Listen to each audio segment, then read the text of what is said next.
Renan Santos, no Análises Renais, comentou sobre a pena absurda da mulher que pichou uma estátua no 8 de janeiro e sobre a sanha autoritária do Alexandre de Moraes. Desse projeto político, eu gostaria muito que os Bolsonaro ganhassem no Brasil. O Alexandre de Moraes vai precisar entender, isto vai se voltar contra ele, sim. Realmente, você tem que entender que o movimento golpista brasileiro não era sobre eles montarem uma milícia armada. Então, o golpe deles consistia em... A direita americana vai olhar para o Brasil, ou melhor, o governo Trump vai olhar para o Brasil conforme isso seja conveniente para eles. Se isso for conveniente em algum momento, e se o dano não for alto, e se eles tiverem algo muito grande a ganhar, eles farão. Se eles não tiverem, eles simplesmente não vão fazer.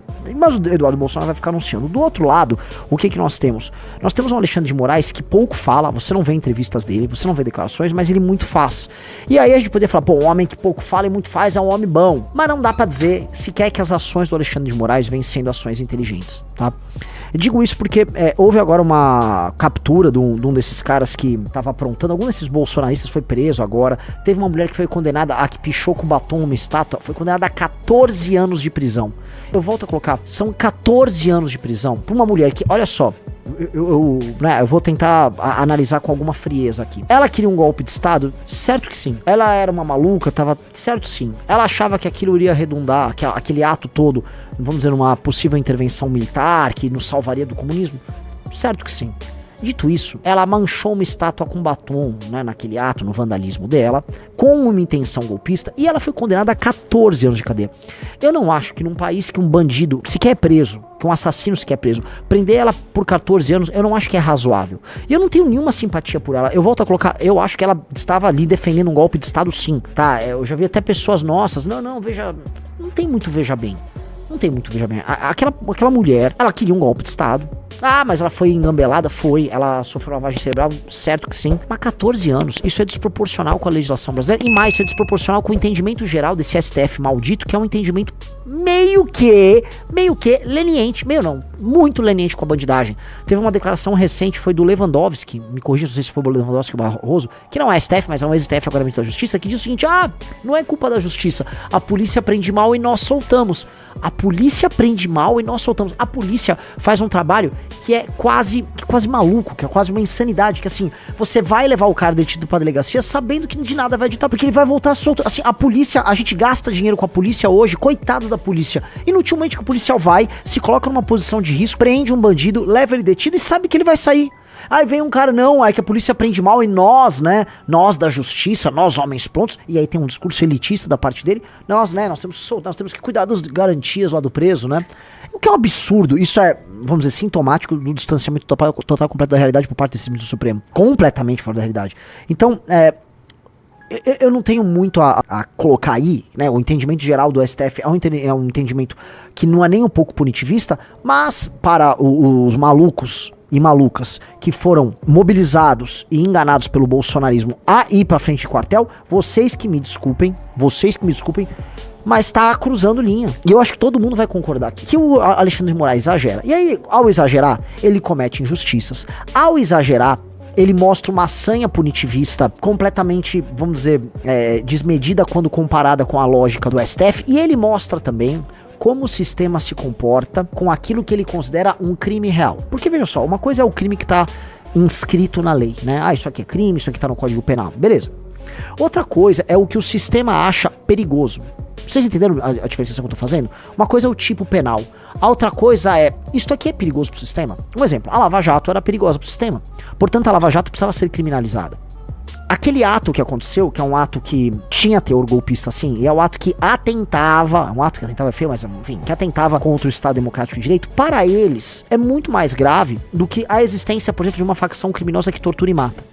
Comando Vermelho, PCC, etc. É muito mais grave. Então, as punições que estão acontecendo, que são punições meio arbitrárias, sejamos bem claros, são punições que atendem, na verdade, à visão de mundo de quem detém o poder, sendo um burocrata. Os burocratas que detêm o poder, eles expressam ali a visão de mundo deles. Esses despachos, eles mostram para as pessoas o que é prioridade ou não. Entenderam o que eu quero dizer? Como ele é um despacho que parte, vamos dizer, de um inquérito que é um tanto quanto exótico, ele parte de um sistema, né, que não tem o duplo grau de jurisdição, não tem um amplo direito de defesa, é tudo exótico.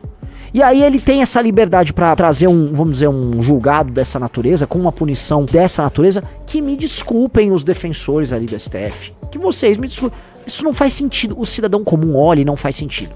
Então eu quero começar aqui fazendo esse paralelo. De um lado, alguém que muito fala e nada faz, o bolsonarismo. Eles vivem de falar. Tanto que tanto falaram que eles estão sendo presos, e eu digo Jair, ele será preso, por muito falar e nada fazer. Veja só que engraçado. E o argumento do Bolsonaro no fim vai ser dizer, sim, eu muito falo e nada faço.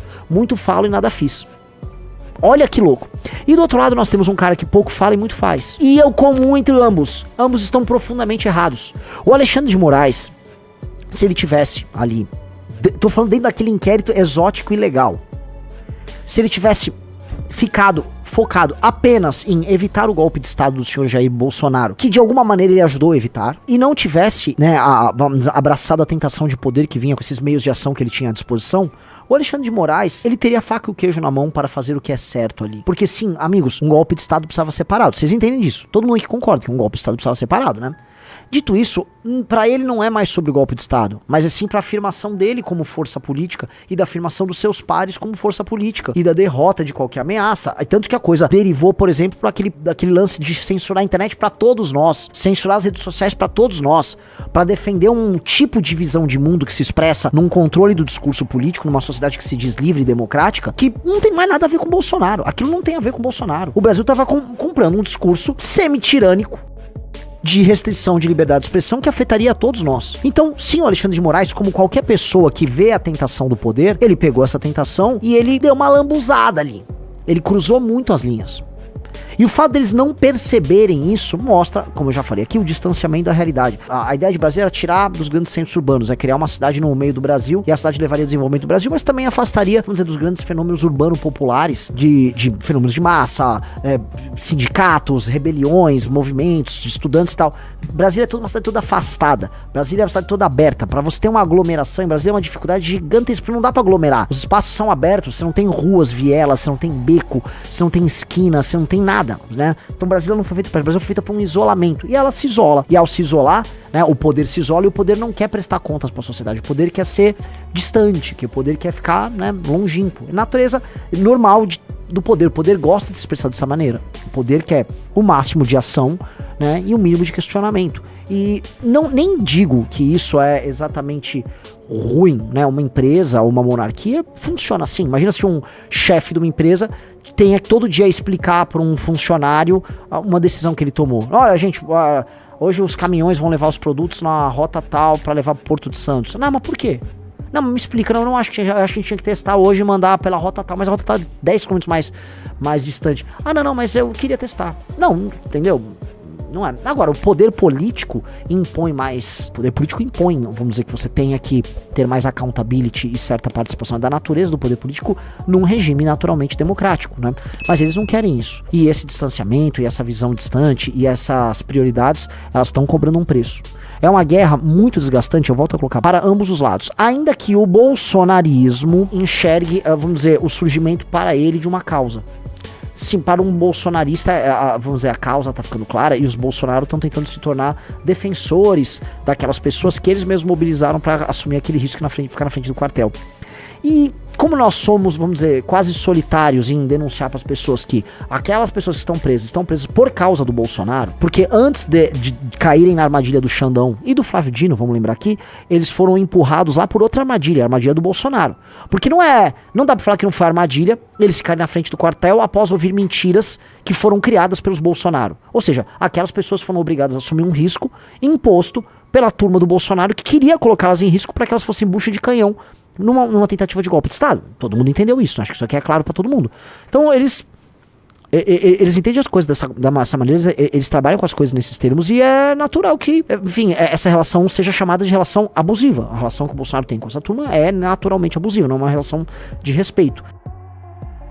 Então eu olho essa história, né, e, enfim, essas pessoas que estão presas, elas tinham que olhar pro Bolsonaro e pro Xandão e falar, vocês acabaram com a minha vida. Foram os Bolsonaro e depois o Xandão. Naturalmente, sabendo que essas pessoas também precisam fazer uma revisão de todas as ações dela, porque elas estavam tentando, elas estavam tramando e trabalhando de maneira ridícula, sim, mas elas estavam trabalhando para um golpe de Estado. Porque eu odeio quando falam assim, essa manicure, reparou que já pintou umas 30 boleiras, umas 1000 vovós e uma manicure. Então, essa é uma cabeleireira, outra é uma manicure. Eles gostam de mostrar, assim, profissões meio brejeiras, meio simples. Olha essa simples dona de casa. Não, essa manicure, uma manicure que essa coisa de golpe. Veja só, era um movimento de massa. Essas pessoas, por mais que ela seja uma manicure, ela estava participando de uma intentona golpista. E ela, não importando ser manicure, queria ali, né, fazer um esforço para que o caos acontecesse e as forças armadas fossem mobilizadas. Esse era o sonho delas. Porque eu acho muito engraçado, isso é muito engraçado, que a galera quer fingir que não houve uma tentativa de golpe, né? Mas como essas pessoas? Isso não é um movimento golpista. O movimento golpista tinha que pegar em armas. Ô meu amigo, realmente você tem que dizer que o movimento golpista brasileiro não era sobre eles montarem uma milícia armada. Nunca foi. Eles estão desde a época do Olavo de Carvalho, este é um dos grandes filhas da puta dessa história, acreditando que o artigo 142 da nossa Constituição prevê uma intervenção militar. Então o golpe deles consistia em ir na frente de quartéis, pedir com faixas e cantar alucinadamente por meses a fio um pedido de intervenção militar ilegal, julgando este ser constitucional. Então, a natureza do golpe é outra. Eles eram uma massa de pessoas querendo mobilizar as Forças Armadas, acreditando por parte dos seus líderes que essa mobilização era necessária. E aí eles achavam que sim, eles iam causar um caos e as Forças Armadas iam atuar para salvar o Brasil. Este era o golpe que eles estavam dizendo. Era um golpe diferente. E esse golpe fica claro quando essas pessoas iam por esse caminho. E na mesma linha, o presidente da República, até então o Bolsonaro, tentava não só apenas produzir material fundamentando um golpe contra o TSE, tá? Um golpe até agora, vamos dizer, uma fraude que eles tentaram comprovar até hoje, não provada, e não vai provar porque muito provavelmente, tô falando assim, 99,9%, não teve fraude nenhuma. Então, eles tentaram isso e prepararam uma minuta de um golpe e tentaram convencer ministros de Estado e chefes das Forças Armadas a tocar o golpe. Então, sim, amigo, tá tudo... Essa era a natureza desse golpe. E aquelas pessoas estavam cumprindo o seu papel nesse arranjo golpista. Então, todo mundo que diminuiu, não, é uma cabeleireira. Não era uma cabeleireira, ela estava cumprindo um papel dentro desse arranjo. E era um papel que ela cumpria de maneira consciente. Eles sabiam que o papel que cabia nesse jogo era mobilizar as Forças Armadas, era ficar na frente dos quartéis, o dinheiro ia pra lá pra isso. Eles não estavam à toa na frente do quartel, eles não estavam na frente de de um estádio de futebol ou de uma escola de samba. Eles estavam na frente de um quartel.